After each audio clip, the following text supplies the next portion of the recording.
시편 31편의 15절 말씀을 같이 보시겠습니다. 나의 앞날이 주의 손에 있사오니 내 원수들과 나를 핍박하는 자들의 손에서 나를 건져 주소서. 아멘. 우리가 지난 시간에 다윗이 하나님을 인생의 피난처로 삼았다 하는 것을 살펴봤습니다. 환난도 많고 어려움도 많은 인생이었으나 다윗은 언제나 하나님을 피난처로 삼았습니다. 다윗이 그랬던 것처럼 오늘 우리의 한날의 삶을 하나님을 나의 피난처로 삼고 사는 귀한 날이 되시기를 원합니다. 시편 31편은 뒷부분으로 갈수록 하나님을 피난처로 삼고 살기를 소망하는 자가 알아야 될 것이 무엇이냐, 그것을 우리에게 말씀해 주고 있다고 볼 수 있습니다. 오늘 이 말씀을 통해서 우리를 향하신 하나님의 마음을 같이 나눠볼 수 있기를 원합니다. 시편 31편의 9절부터 13절까지 말씀을 우리가 쭉 보면 다윗이라는 사람이 참 극심한 고통, 인생의 괴로움, 상처를 많이 받았구나. 그리고 그 상처와 고통을 하나님께 고백하는 모습을 우리가 볼 수 있습니다. 우리가 기억해야 될 것이 있죠. 다윗은 믿음의 사람이었어요. 우리도 믿음의 사람입니다. 그런데 그 믿음의 사람에게 고통스러운 시간이 찾아올 때가 있다 이겁니다. 근데 그 상황이 다윗에게 굉장히 혼란스러웠을 겁니다. 하지만 다윗은 그 힘든 시간을 이겨냅니다.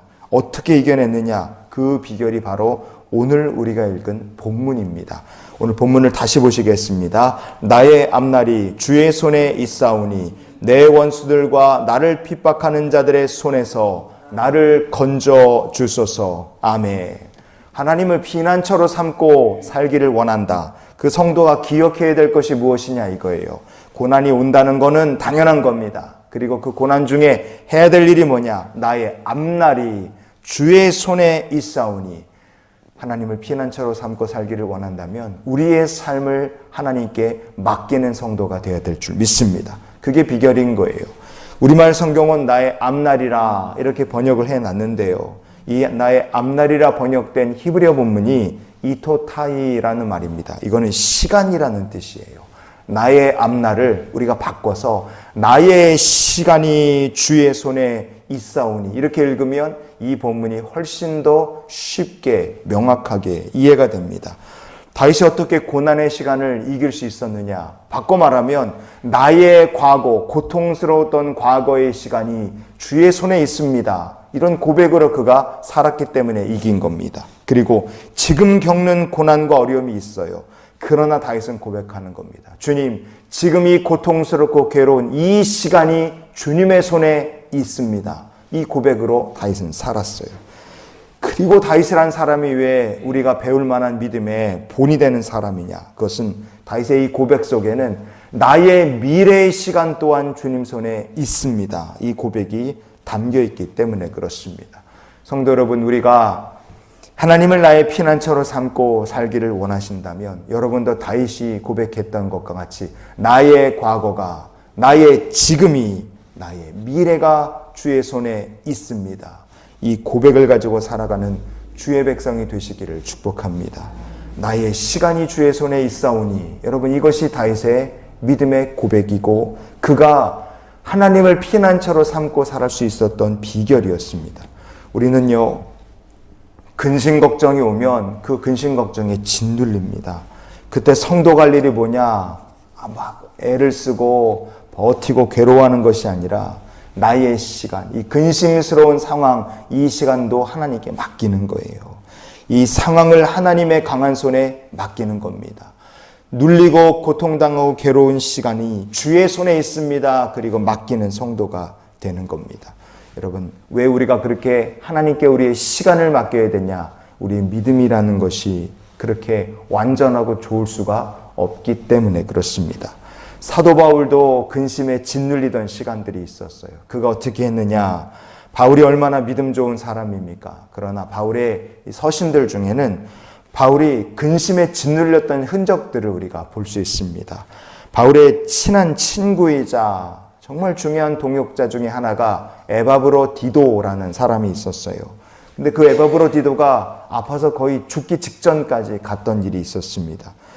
거의 죽다가 살아난 에바브로디도, 그가 나고 나서 바울은 이런 고백을 합니다.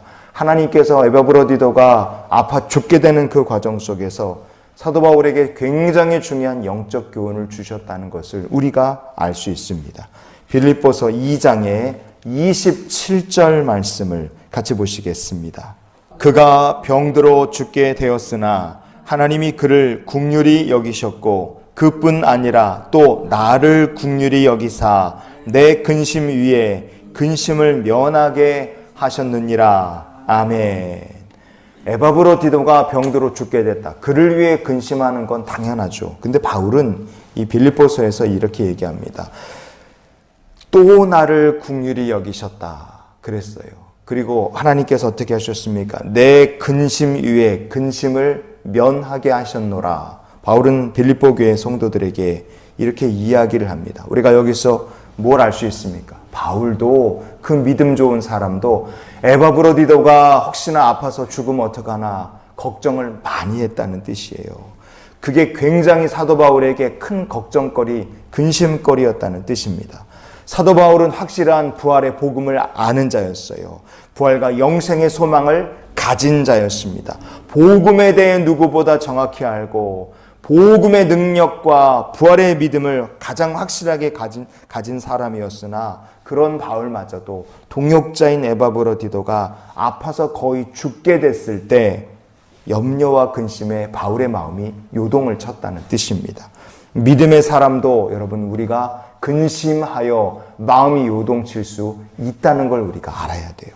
다윗도 그랬고 사도 바울도 그랬습니다. 심령이 요동칠 수 있어요. 그런데 어떻게 우리가 심령이 요동치는 가운데서도 마음이 평안하게 그 근심을 면할 수 있느냐 이거예요. 하나님을 삶의 피난처로 삼는 성도는 그 근심, 우리의 마음을 요동치게 만드는 근심 가운데서도 그 근심을 면하게 될 줄 믿습니다. 하나님을 피난처로 삼는다 말씀드렸죠. 그 비법이 무엇이냐? 나의 이 시간을 하나님께 맡기는 겁니다. 고통의 시간을 하나님께 맡기시기를 바랍니다. 괴로웠던 과거의 시간을 맡기고 요동치는 지금 이 시간을 하나님께 맡기고 앞으로 어떤 일이 다가올지 몰라 염려되고 낙심되는 그리고 두려운 나의 미래의 시간마저도 하나님께 맡길 수 있는 주님의 백성이 되시기를 바랍니다. 그렇게 나의 지금 이 시간을 하나님께 맡기는 것, 그것이 바로 다윗처럼 믿음으로 사는 길이고 바울처럼 믿음으로 사는 길인 줄 믿습니다. 그래서 우리가 오늘 이 한날의 삶을 이런 기도로 살았으면 좋겠어요. 주님, 오늘도 저의 시간을 주의 손에 다 맡기며 살게 하여 주시옵소서. 과거에, 현재에, 미래에 우리의 마음을 요동치게 만드는 모든 순간순간들 그 시간을 하나님께 맡기는 성도가 되시기를 바랍니다. 그렇게 사는 성도는 하나님이 나의 삶의 피난처가 되심을 알게 하시고 누리며 살게 될 줄 믿습니다. 오늘도 나의 시간을 주께 드리오니 주여 받아 주시옵소서. 우리의 기도가 되고 주님과 동행하는 한날이 되시기를 예수님의 이름으로 축원을 드립니다.